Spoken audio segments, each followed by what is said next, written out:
Hi, everybody. I just banged my knee on the on the desk. Anyway, so today is January 28th, and I'm just going to do a quick read on Pierre Poilievre's um, leadership. It's like a leadership review coming up this weekend in Calgary, and that's when they have um, a whole bunch of members of the Conservative Party of Canada going over to Calgary, and they're going to take a look and see, is this who we still want as leader? Now, most people are saying yes, it's just going to go his way. They don't really have anybody else in the wings. Um, and although the Conservative Party is polling very close to the Liberal Party here in Canada, um, Pierre Poilievre is polling very low. It's like 28 points behind our present Prime Minister, Mark Carney, as a preferred Prime Minister. So that may get in the way when they look and say, well, it's not really the party that's the issue, but it's the leader. And he's just not well liked. He's not well liked. He's very smarmy feeling, and women really distrust him. So I'm take a look, see, because I mean, if the pundits are right, he'll definitely get in. But I do feel like there is sort of a woman that is looking, thinking about contesting it, like as a leader.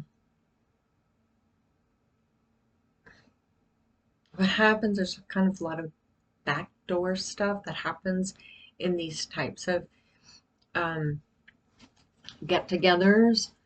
And so I feel like that even though there seems to be a lot of love for him on the base, and the party definitely has gotten more seats than it has in a long time in the last election, which was just like months ago here in Canada.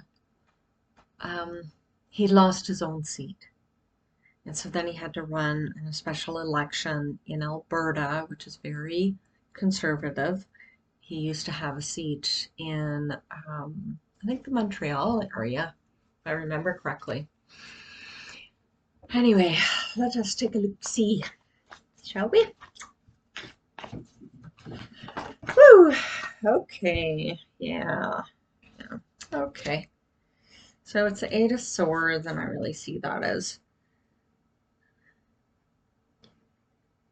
that the party isn't sort of, they feel very restricted in what they'd be able to accomplish without him. I think they're sort of almost like between a rock and a hard place. Like they can't see beyond him as a leader because there's nobody waiting, like I said, right in the wings. But they sort of feel very confined and restricted in that way of being able to have a vision of what it would look like with a different leader. And they went through a lot of leaders very quickly because they tend to, if it doesn't win an election, they dump him. The last leader, I think his name was Aaron O'Toole, was actually kind of a nice person, but the problem is he did lose, but he was also too nice for some of the base. There's, that really kind of right wing, um, I like narcissism, where they just don't, there's almost a level of meanness, and kind of mean and cruel, and which is unfortunate because that's when I see that. And if I see that, if it was going to, if the Conservative Party was going to get in, like who would want that? But there are, you know, people just kind of can be nasty sometimes. Anyway, I say that is part of the problem, is they simply don't have a vision beyond him. And he really doesn't have a vision of, he's really self-centered, which is one of the reasons a lot of people don't really seem to like him very much, unfortunately, or fortunately for those that prefer a party besides his getting in. Hopefully we're not going to have an election for a couple of years. It is a minority um, government right now. We have a parliamentary system. Um, but we've had quite a few elections in the last few years, and so it'd be kind of nice to be able to just let things be able to, you know, progress and unfold and see what Mark Carney can do because he's a very capable man. Yeah. This came up. This came up yesterday too when I was doing the read, the Three of Cups. Or was it the Three of Cups? Maybe not. It is a celebration. I think you're going to see some floor crossing. I think my sense is like when I kind of tap into that energy, I think it's going to be after the conference, and that there will be some floor crossing from the conservative to, there's talk of it. There's talk of it. There's been two right now, and I feel like there's some talk of it. The women really are kind of looking at, I wonder if we could do this better. I feel like there's maybe a little bit of misogyny in the Conservative Party right now. Certainly that particular wing of it. He's not really even liked by the Conservative leaders in our other provinces, either, a couple of them anyway, including Doug Ford.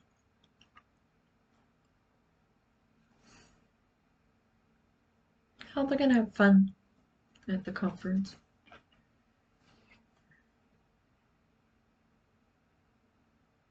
In some ways, it's too little too late.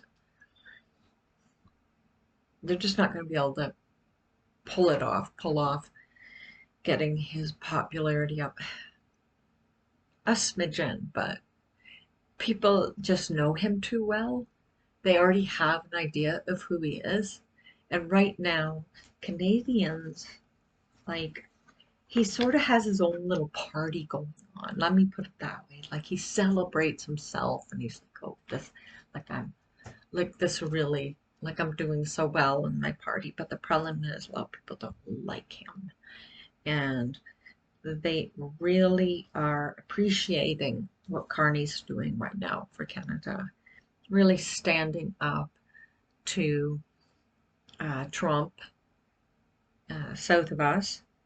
And he has his vision, a lot more, a long-term vision of being able to diversify our trade, and he has the connections with other leaders and countries, especially Europe and the G7 and that type of thing, because he was the central banker for Canada, kept us out of that 2008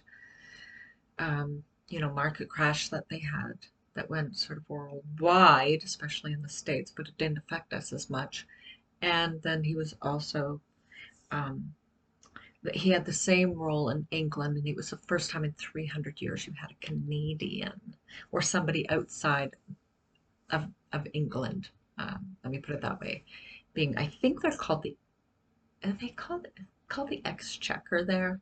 Either way, it's sort of the same role, and so he was asked and he went and did that. So he has a lot of connections in regards to being able to diversify our trading partners and insecurity partners and that type of thing. Pierre Poilievre simply doesn't have the gravitas, and he doesn't have the personality. Like he's just not a very likable person. No, a lot of people say, well, he can really connect with people, but when you see those numbers and him being like 30 points or 28 points below Carney in likability, basically at this point in time, I don't know that's true. And I just think that people already have the sense of him and what he's like, and I just don't think he can. Yeah, a little bit too little, too late. I don't think they can pull out. Um, that doesn't mean that he's not going to continue to win the leadership or have the review go okay.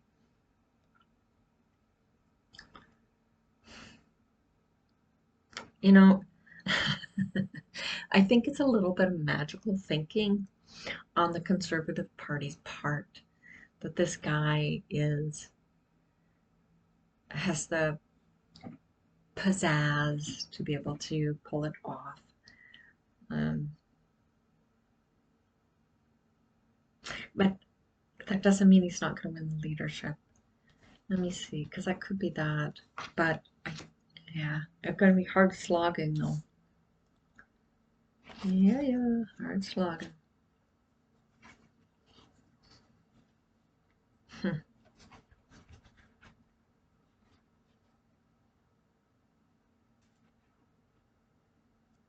So this, yeah, he is. There just are more capable people around him. He has got a lot of control issues. Like he likes to keep everybody close, and he's like, "This is how I'm running the party. This is how you know you have to be when I'm the leader." And I think what happens is that it creates a lot of dysfunction in the party. And for those that would like to work and be um, create change and work with the governing party, or because we have got a couple other parties. We got what, Quebecois, and we have the Green Party, and we have the New Democrats. So we have several parties, but the only ones that have ever governed are the Liberals and the Conservatives. Although there have been a lot of changes in regards to the Conservatives over the last 20 years, and so that they became more socially conservative, and where they used to be more fiscally conservative. Um, so there are people that are quite capable in the Conservative Party of being able to step into that role, and um, but they're not given a voice. They're not given a voice. Yeah, he's really arrogant. He has this really arrogant energy, and it's not like there's confidence. Like the thing about Carney is that he's very confident. Like, you just can hear him talk. He has had some really challenging tasks and really challenging positions, and he has a real deeply held confidence in his ability to meet the moment. Like I can feel it in his body. It's like right in the gut and pelvis. And Pierre is just like he he's over projects, because there is some whininess there.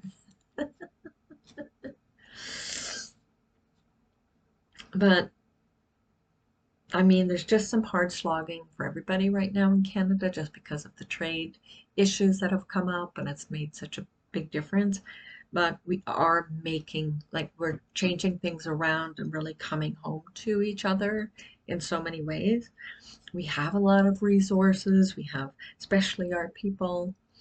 The one thing that Canadians will they define themselves as much as we're not American as we are Canadian. And I know that seems weird, but it's not if you're a Canadian. Okay.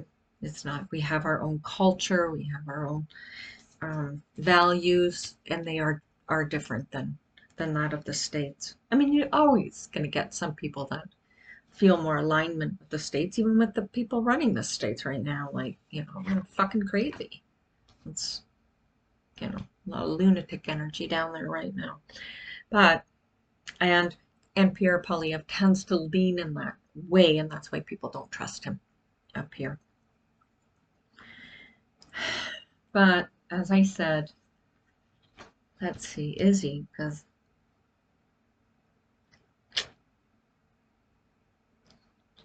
I feel him, but he doesn't feel happy about it, even though there's some celebration. But he feels a little worried, but maybe it's just because he has had at least 2 people cross the floor from the Conservative Party to the Liberal. And if they had a couple more people do that, then we would go from a Liberal minority government, federal government, to a majority Liberal government. And I think that is what he and the people around him are trying to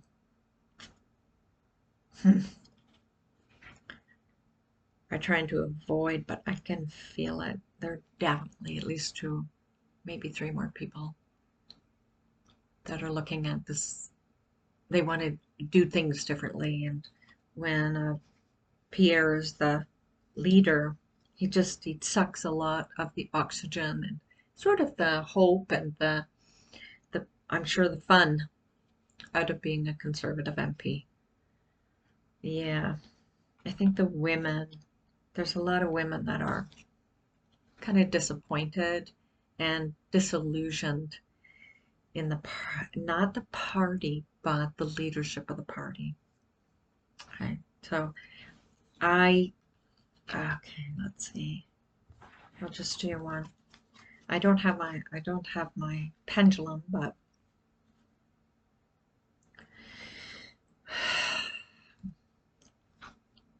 so I'm just asking Spirit, just like, yeah, it's going to be a little tougher than they think it is. There's going to be discussion on it, so it'll be interesting. It'll be interesting. He said it is up in the air, but it is leaning towards him. That's what they said, which means that there's still a chance, because we have choice here. That's the beauty of being here on the planet at any time, right? We don't, and that we can change things, but there would have to be some people that would have to really step up to make this change. Okay. Yeah. And then they would feel, if, I think when you get times that you get parties, like political parties, and I think this probably might be true everywhere, but it seems to be true for the Conservatives, that there's a lot of bullying taking place, and if you step out of line, we're going to come in and we're going to harass you. And so a couple of people that were thinking about crossing the floor just ended up retiring because of the amount of harassment they received from that particular party, from the Conservative Party. And I don't know. I don't think that's the kind of government people would want. Yeah. Anyway, folks, don't know if that gives you any more clarity or not. That's just the way it rolls sometimes, because there's no clear answer yet. It just hasn't been determined. Definitely leaning towards Pierre Poilievre, but I definitely see some women, not just a woman, but some women that are really I'm gonna use the word disillusioned. Okay?